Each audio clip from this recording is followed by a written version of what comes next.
नमस्कार दोस्तों, मैं आपका दोस्त आपका साथी शिवांश त्यागी आपका स्वागत करता हूँ एक बिल्कुल नए टॉपिक जिसका हमारा टॉपिक का नाम है हाउ टू बिकम सक्सेसफुल।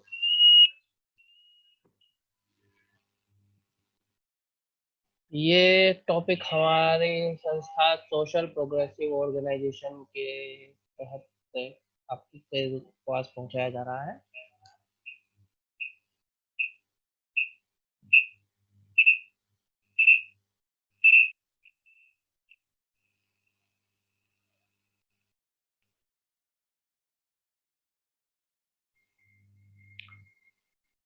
चलिए इसकी शुरुआत करते हैं। How to become successful. जैसा आप देख पा रहे हैं, एक व्यक्ति है जो कई सीढ़ियों पर चढ़ते चढ़ते धीरे धीरे टॉप पे पहुंच गया है। सक्सेसफुल होना है क्या? हमारे ग्रामीण क्षेत्र में या कहीं शहरी क्षेत्र में भी इस चीज के बहुत सारे मायने हो सकते हैं। जनरली हमारे पास तीन कैटेगरी के आदमी होते हैं। पोजर्स, जो उनके प्रोफेशन को एक लॉटरी की तरीके से ट्रीट करते हैं। जैसे अभी हम एजुकेशन क्षेत्र में बात करें तो हमारे पास ऐसे बच्चे मिलेंगे जो जिनकी मानसिकता ये रहेगी कि अरे ले लिया यार, ठीक है ले लिया, चल रहे हैं, कर लेंगे। जो बैक बेंचर्स टाइप के लोग जिसको हम बोलते हैं। ऐसा नहीं है कि सभी बैक बेंचर्स पोजर्स होते हैं, लेकिन बहुत से ऐसे छात्र होते हैं जो इस चीज को, हमारे एजुकेशन को या किसी भी प्रोफेशन को एक लॉटरी की तरीके से या फिर एक कह लीजिए सामान्य रूप में इसको वेस्ट समझ के इसको ट्रीट करते हैं। सेकंड थिंग्स आती है हमारे पास एमेच्योर्स, नौसिखिए जिनको हम बोलते हैं। इनको पता तो होता है कि मेरे को पढ़ाई करनी है या मेरे को ये काम करना है, लेकिन ये क्या करते हैं कि अलग अलग समय पे अलग अलग चीज, एक ही टाइम पे बहुत सारी चीजों में इनका दिमाग रहता है। अब मेरे को फेसबुक भी चलाना है, मैंने सामने फिजिक्स की किताब भी रखी हुई है। इस तरीके से इन लोगों का काम चलता है। अच्छा, पढ़ रहे हैं, ठीक है 2 मिनट में अरे फेसबुक से नोटिफिकेशन बजा, चलो ये भी देख लेते हैं। या फिर मेरे को एक समय में फिजिक्स भी पढ़ना है, केमिस्ट्री भी पढ़ना है, मैथ भी पढ़ना है। कंफ्यूजिंग रहते हैं ये कि मैं करूं तो करूं क्या, एक समय पे एक काम नहीं कर पाते, अलग अलग जगह पे इनका फोकस है। तीसरे आते हैं हमारे प्रोफेशनल्स, जिनको पूरा पता है, उनके पास स्किल्स हैं कि भैया मेरे को फिजिक्स पढ़ना है या मेरे को आर्ट्स में सोशल साइंस पढ़ना है, इकोनॉमिक्स पढ़ना है, तो मुझे इकोनॉमिक्स ही पढ़ना है। उसी को वो अभ्यास से अपना उसको मजबूत कर लेते हैं। हमारे यहाँ एक कहावत है, करत करत अभ्यास के जड़मति होत सुजान। तो वो अभ्यास करते हैं और स्किल अपने में डेवलप करते हैं ताकि उस चीज में वो एक्सपर्टीज हासिल कर सके। पोजर्स, इनका कुछ नहीं हो सकता। प्रोफेशनल्स, इनको कुछ सिखाने की ज्यादा जरूरत नहीं होती। वो मार्गदर्शन की जरूरत सबको पड़ती है, लेकिन वो अपने आप उसको अभ्यास करते हैं। अभी देखिए आप, महाभारत में गुरु द्रोणाचार्य ने दोनों लोगों को सिखाया, कौरवों को भी सिखाया, पांडवों को भी सिखाया। लेकिन क्या हर एक शिष्य अर्जुन बन पाया? नहीं बन पाया ना। कुछ उनमें दुर्योधन भी थे, कुछ दुशासन जैसे भी थे, कुछ विकर्ण और युयुत्सु जैसे भी थे, तो नॉर्मल पीपल्स थे। तो वो युयुत्सु, विकर्ण, ये लोग आते थे पोजर्स में। एमेच्योर्स, दुर्योधन, नहीं मेरे को अभी सीखना भी है, राज्य भी करना है, ईर्ष्या भी करनी है, दूसरे का बुरा भी करना है। प्रोफेशनल्स, अर्जुन, सिर्फ क्या हुआ, गुरु ने कहा क्या दिख रहा है, सिर्फ लक्ष्य की आंख दिख रही है। वो प्रोफेशनल्स है, ठीक है। तीन कैटेगरी के आदमी हमारे पास होते हैं। बेसिक फंडामेंटल ऑफ लाइफ, ये जिंदगी का एक फंडा है। हमारे एक अमेरिकन राइटर हैं, ये कहते हैं life is 10% what happens and 90% of how you react. जिंदगी 10% वो है जो आप देखते हैं या जो हो रहा है, 90% वो है कि आप उसमें कैसे रिएक्ट कर रहे हैं, आप क्या कर रहे हैं, उसके लिए कैसे कर रहे हैं, ये आपको तय करना है। तभी आप अपनी जिंदगी को बना सकते हैं। तो करना क्या है, अनप्रोफेशनलिज्म को प्रोफेशनलिज्म में बदलना है। सेकंड थिंग आप देख रहे हैं, अनप्रोफेशनल को में से अन कट कर दिया, यानी कि प्रोफेशनल बन गए। लेकिन ये इतना आसान नहीं है जितना एक कैंची से काट दिया। इसके लिए दिन रात की कड़ी मेहनत लगेगी। आपको लोग डराएंगे भी, आपका मनोबल भी टूटेगा, लेकिन आपको अपना रास्ता नहीं छोड़ना।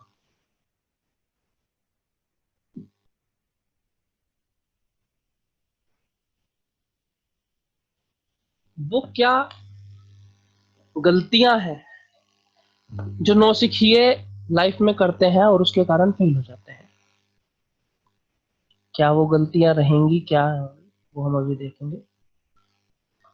सबसे पहले गलती, डोंट नो देयर व्हाई। इन्हें यही नहीं पता कि मैं ये काम कर रहा हूं तो क्यों कर रहा हूं। मैंने 12वीं के बाद बायोलॉजी लिया तो क्यों लिया, नहीं पता। अरे मेरे दोस्तों ने ले लिया तो मैंने भी ले लिया।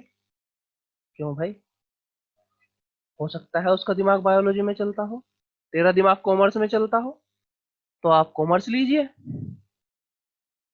पता ही नहीं है कि मैं ये काम कर रहा हूं तो क्यों कर रहा हूं। एक गोल बना के चलिए हमेशा। अगर आप लक्ष्य बनाकर चलेंगे तो कभी मात नहीं खाएंगे। लक्ष्य बनाकर चलिए। दूसरी सबसे बड़ी गलती, लिसनिंग टू रॉन्ग पीपल, गलत आदमियों की सुनना। अभी स्टूडेंट्स क्या करते हैं, किसी के अच्छे नंबर आ गए, चलिए अच्छी बात है। 10वीं में बहुत सारे छात्र पास हुए हैं, अच्छे नंबर भी आए हैं। कुछ का इंटरेस्ट होगा कि भैया मैं कॉमर्स लूं, कुछ का इंटरेस्ट होगा कि मैं मैथ लूं। लेकिन कॉमर्स वाले के आ गए गणित में नंबर ज्यादा, या बायोलॉजी में किसी ना किसी कारण उसका इंटरेस्ट है बायोलॉजी लेने का, ठीक है, उसके बायोलॉजी में किसी कारणवश नंबर कम रह गए, लेकिन इंटरेस्ट उसका बायोलॉजी में ही है। अब उसको सलाह दी किसी ने, अरे बायोलॉजी में नंबर तेरे बहुत कम आ गए, बायोलॉजी में तो तू अगर लेगा तो फेल हो जाएगा। नहीं होगा, वो बायोलॉजी में फेल नहीं होगा, इसकी मैं 100% गारंटी दे सकता हूँ, क्योंकि उसका इंटरेस्ट है बायोलॉजी में। ऐसे लोगों की मत सुनिए जो ना तो खुद कुछ कर पाते हैं ना आपको कहीं करने देते हैं। एक बार स्वामी विवेकानंद ने अमेरिका में कहा था कि हम कुएं के मेंढक बनते जा रहे हैं। कुएं का मेंढक मतलब, कुएं में अगर एक मेंढक ऊपर उछल के बाहर निकलने की कोशिश करता है ना, तो दूसरा क्या करता है, उसकी टांग खींच लेता है, नहीं तू ऊपर नहीं जाएगा, नीचे आ जा। तो कुएं के मेंढक नहीं बनना है, बुरे दूसरे लोगों की बातें नहीं सुननी है, जो हमारा दिल कहे वो करना है। अब इसका ये मतलब भी नहीं है कि आप अपने माँ बाप की भी ना सुने, गलत लोगों की नहीं सुननी है। यार दोस्त कहेंगे अरे चल, ये नहीं, मैं तो मैथ ले रहा हूँ। अब आपका नहीं है मैथ में इंटरेस्ट, या आपका दिमाग नहीं है मैथ में, चलता ही नहीं है, मैथ लेकर आप क्या करेंगे? आपका इंटरेस्ट है आर्ट साइड में, तो आप आर्ट साइड लीजिए। उसका दिमाग चल रहा है मैथ साइड में, वो मैथ लेगा। या उसका बायोलॉजी में चल रहा है तो वो बायोलॉजी लेगा।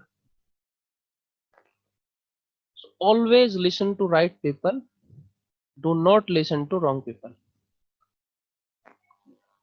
तीसरी सबसे बड़ी गलती जो नौसिखिए करते हैं वो है स्टार्टिंग विद रॉन्ग एक्सपेक्टेशंस।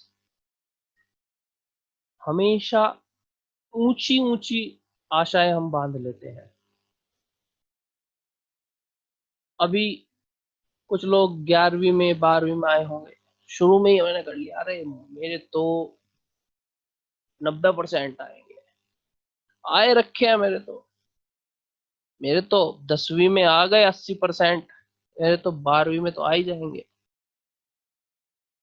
नहीं, ऐसा बिल्कुल भी मत कीजिए। एक्सपेक्टेशंस रखिए, अपना मनोबल रखिए, उसके अनुसार कार्य कीजिए, लेकिन कभी भी रॉन्ग एक्सपेक्टेशंस नहीं रखिए किसी से भी। यहाँ तक कि ये भी एक्सपेक्टेशन मत रखिए किसी से, ये मेरा दोस्त है, अच्छा ये मेरी हेल्प करेगा। बहुत से लोग होते हैं, क्या करते हैं, एग्जाम में गए, अच्छा अरे मेरे तो याद नहीं है, दोस्त की याद है, ये बता देगा बराबर वाला। लेकिन क्या हुआ होता है, क्या होता है, कभी कभी नहीं बताता ना, वो अपना लिखने में लगा है, वो तो अपनी एक्सपेक्टेशन पे खरा उतरा है, उसे पता था तुझे पढ़ना है, वो पढ़ के आया है। लेकिन आप नहीं पढ़े, आपने सिर्फ उसी के भरोसे रह गए। गलत एक्सपेक्टेशन कभी मत रखिए। हाई एक्सपेक्टेशंस ठीक है, लेकिन हाई एक्सपेक्टेशंस के लिए आपको हार्ड वर्क करना पड़ेगा। सो फोर्थ पॉइंट, हाँ, did not prepare for exam, they just go and attempt. अरे मेरे को सब आता है, मैं तो बहुत ज्यादा जानता हूँ, तो मैं जाऊंगा और सब पेपर लिख के आ जाऊंगा, लिखेंगे बस, पन्ने भरेंगे। ऐसा एक बार हो सकता है, आपको पन्ने लिख के नंबर मिल जाए। लाइफ में आपको कभी बिना तैयारी के कुछ नहीं मिलेगा। अगर नेपोलियन बोनापार्ट बिना तैयारी के जंग लड़ता, तो आज नेपोलियन बोनापार्ट ना होता। या सिकंदर बिना तैयारी के चल देता, तो आज सिकंदर महान न होता।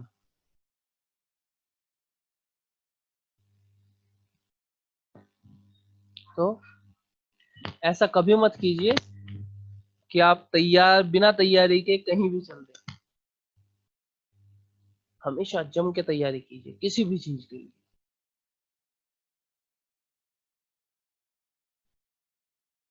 Next, they focus on hunting, not on cultivation.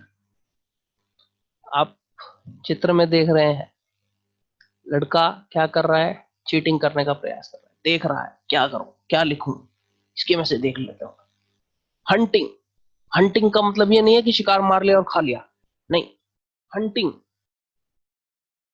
झांसे के रूप में रहते हैं, कहीं से बेईमानी करके कुछ मिल जाए कि ये कर लें वो कर लें, तैयारी नहीं करते हैं आप। ऐसा नहीं हो सकता है कि आप एग्जाम से एक दिन पहले पढ़ लेंगे और आपको सब याद हो जाएगा। नहीं, आपको कल्टीवेशन करना पड़ेगा, आपको उसकी सिंचाई करनी पड़ेगी। धीरे धीरे आपको डेली एक चैप्टर, आधा चैप्टर पढ़ना पड़ेगा, उसको कई कई बार दोहराना पड़ेगा, तब जाकर आप एग्जाम में अच्छे नंबर ला सकते हैं। Not working on the numbers, ये भी गलतियां बहुत बार नौसिखिए करते हैं। जो मैच्योर्स होते हैं, नंबर्स पे काम नहीं करते हैं।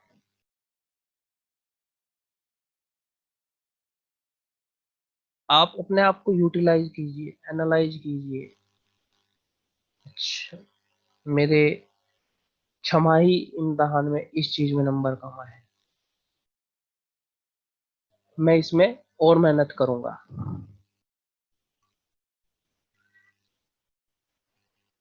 ये गलती एक और बहुत बच्चे करते हैं, किसी के मान लिया इंग्लिश में कम रह गए और हिंदी में बहुत ज्यादा नंबर आए, तो वो हिंदी छोड़ देते हैं, नहीं हिंदी नहीं, अंग्रेजी पे पूरा फोकस करेंगे।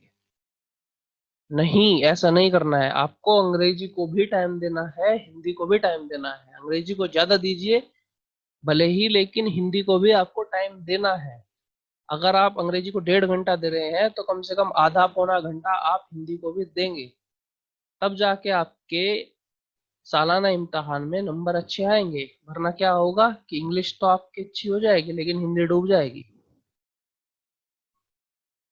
So work on numbers.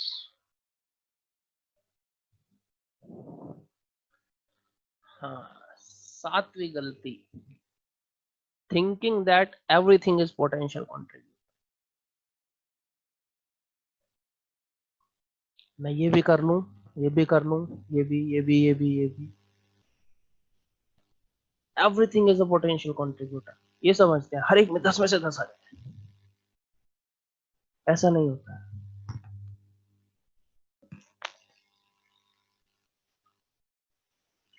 आपके इम्तहान में हर एक सब्जेक्ट, हर एक विषय समान नंबरों का आता है, लेकिन आपको आगे क्या करना है, ये गोल आप छठी से लेके चलिए कि मुझे 12वीं के बाद करना क्या है। जो अभी भी 11वीं में है या 10वीं में है, जिन्होंने अपना गोल सेट नहीं किया है, अभी से गोल सेट कीजिए कि मेरे को आगे करना क्या है। उस हिसाब से आप एक अपना ये चुनिए कि मेरी स्ट्रेंथ इस चीज में है, मेरा गणित अच्छा है,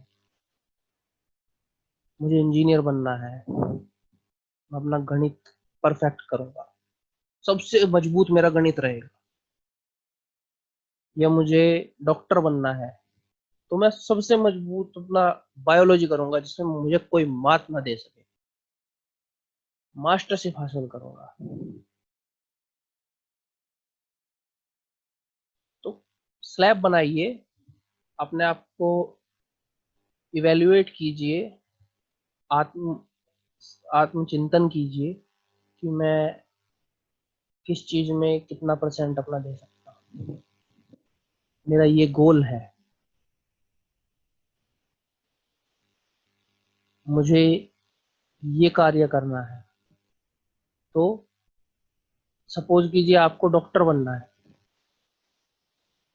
तो आपको सबसे ज्यादा किस चीज पर निर्भर रहना पड़ेगा, बायोलॉजी आपको अपनी सबसे अच्छी करनी पड़ेगी। उसके बाद इंग्लिश करनी पड़ेगी, बिकॉज एमबीबीएस अगर आप करना चाहते हैं तो एमबीबीएस आपका इंग्लिश में रहेगा, तो इंग्लिश आपको अपनी अच्छी करनी पड़ेगी। तो पोटेंशियल कंट्रीब्यूटर क्या हुआ आपका, बायोलॉजी। फिर लेस पोटेंशियल हुआ आपका अंग्रेजी। आपको अपनी हिंदी तो आप छोड़ नहीं सकते, हिंदी भी आपको अपनी रखनी पड़ेगी, लेकिन एक वेटेज बनाइए कि जैसे मेरे को 10 में से 100% एक वेटेज बनाइए। मेरे 5 सब्जेक्ट हैं 12वीं में, तो मेरे को ये वेटेज इसको देना है, ये वेटेज इसको देना है। सबसे ज्यादा वेटेज किसको देंगे आप, अगर आपको डॉक्टर बनना है बायोलॉजी को दीजिए। मान लीजिए आप बायोलॉजी को दे रहे हैं 30% वेटेज, तो मुझे उसकी तैयारी सबसे ज्यादा करनी है। फिर इंग्लिश की तैयारी करनी है, उसको आप 20% दे रहे हैं, 25% दे रहे हैं, 15% दे रहे हैं। इसी तरीके से हर एक सब्जेक्ट को देना पड़ेगा आपको, हर एक सब्जेक्ट पर आपको काम करना पड़ेगा, लेकिन ये आपको वेटेज के हिसाब से करना पड़ेगा। अभी मान लिया मेरे को बनना है डॉक्टर, तो उसमें संस्कृत का काम है क्या, नहीं, नहीं है। संस्कृत में आप सिर्फ पास पास हो जाओगे तो भी आपका काम चल जाएगा, लेकिन आपको मास्टरशिप किस में हासिल करनी है, बायोलॉजी में। तो ये मत समझिए कि सभी चीजें मेरे काम चलेगा, सभी चीजों को मैं एक साथ ले लूंगा, सभी चीजों को एक साथ कर लूंगा, ऐसा नहीं चाहिए। 8वीं सबसे बड़ी गलती, स्पीक मोर शो लेस। हम लोग क्या करते हैं, बोलते बहुत है, दिखाते कम है, प्रूफ नहीं कर पाते हैं। एक बच्चा था मेरे, एक वाकया याद आ रहा है। दिन भर घूमता, अरे मैं तो ये कर दूंगा, वो कर दूंगा, मेरे तो 100 में से 90 मार्क्स आएंगे, या मेरे एग्जाम का समय आया, एग्जाम दिया, एग्जाम, अरे एग्जाम तो बहुत अच्छा गया, ये था, बस 80 नंबर तो आए रखे हैं मेरे। रिजल्ट का समय आया तो बच्चा फेल।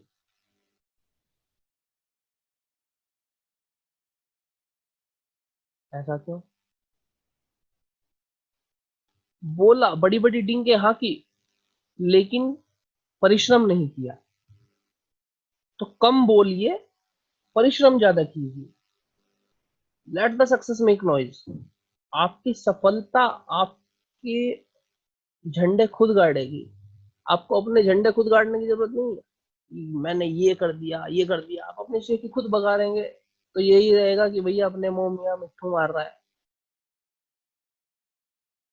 आपकी सफलता खुद बोलेगी।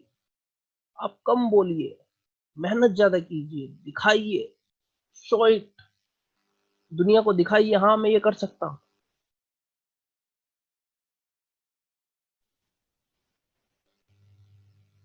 अभी एक प्रसंग मेरे याद आ रहा है श्री राम का, कि श्री राम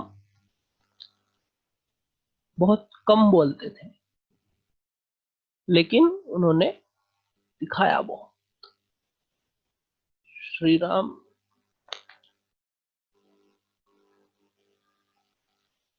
अभी श्री राम ये कहते फिरते, अरे मैं तो ये कर दूंगा, मैं वो कर दूंगा, तो कोई मानता?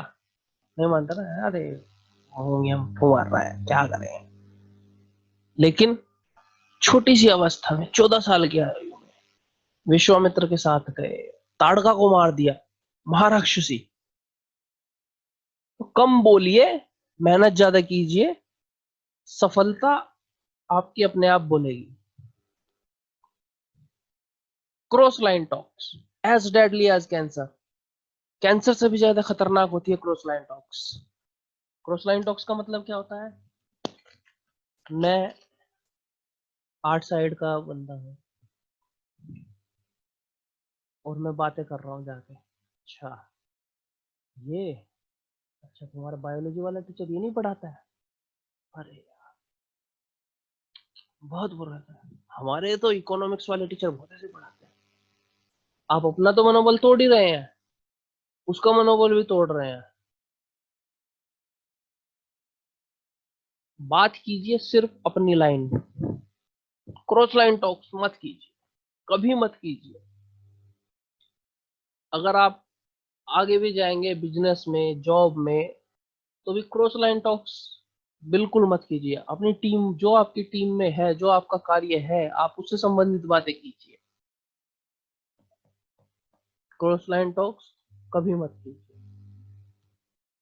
एज डेडली एज कैंसर है। कैंसर है ना, धीरे धीरे धीरे धीरे शरीर को खा जाता है। ऐसे ही क्रॉस लाइन टॉक्स से क्या होता है, मनोबल कम होता है, व्यक्ति का डिप्रेशन में आ जाता है धीरे धीरे। ये भी कैंसर की तरह आदमी को खा जाता है। 10वीं चीज, अहंकार। After a little success they start competing their marks। थोड़ी सी सफलता मिलते ही अपने आप को अपने गुरु से ज्यादा होशियार मान लेते। अरे मेरे तो गणित में 90 नंबर आए हैं। गुरुजी के तो 60% थे तो जब ये पढ़ते थे। कभी मत सोचिए, याद रखिए, अर्जुन को अर्जुन गुरु द्रोण ने बनाया था। अगर गुरु द्रोण ना होते तो अर्जुन विश्व का सबसे महान धनुर्धर नहीं कहलाता, ना वो बन पाता। आप जो हैं अपने गुरु की वजह से हैं। कभी अपने गुरु को कम आंकने की गलती मत कीजिए। अपने आप को कभी भी अपने गुरु से बड़ा मत आंकिए या होशियार मत समझिए। कभी कभी ऐसा होता है कि गुरु जी कोई चीज पढ़ा रहे हैं और उनसे कोई गलती हो गई, तो बच्चे एकदम से गलती पकड़ते हैं, अरे सर जी ये गलती कर दी आपने। ठीक है, हो जाती है गलती, लेकिन इसका मतलब ये नहीं है कि वो गलत है या आप उनसे ज्यादा होशियार है। कभी भी अपने आप को गुरु से बड़ा, गुरु से होशियार समझने की गलती मत कीजिएगा।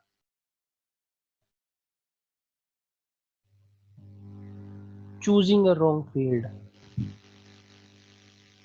भैया मेरा दिमाग तो है इकोनॉमिक्स में चल रहा है, ले में बैठा गणित या बायोलॉजी, क्योंकि मेरा दोस्त, मेरा पड़ोसी, मेरा भाई बायोलॉजी या मैथ ले रहा है, मैं भी वही लूंगा।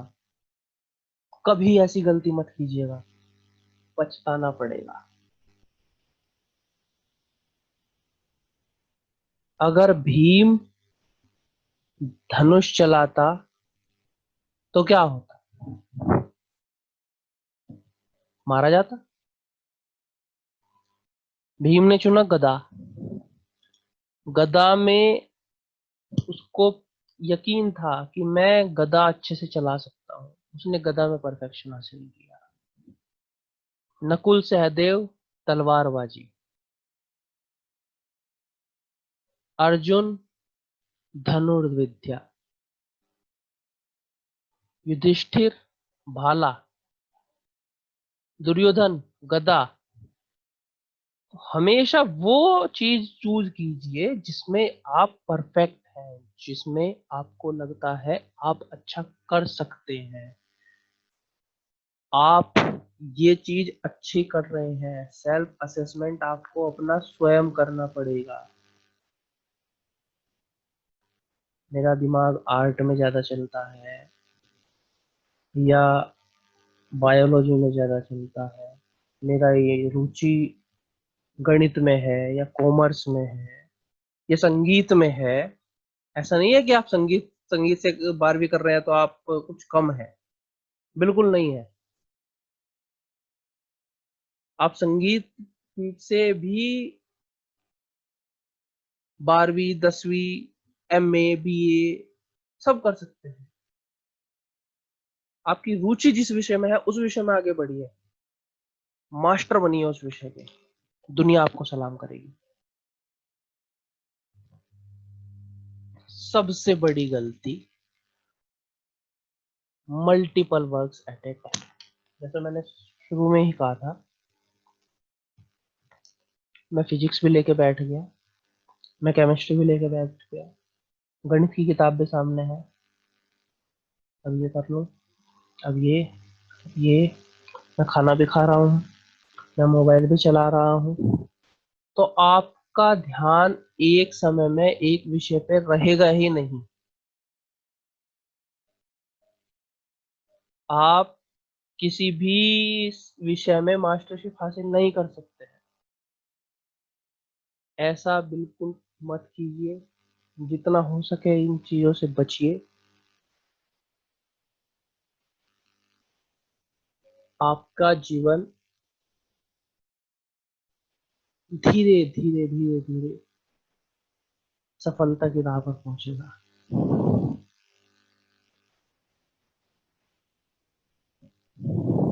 धन्यवाद। अगले सेशन में हम आपको बताएंगे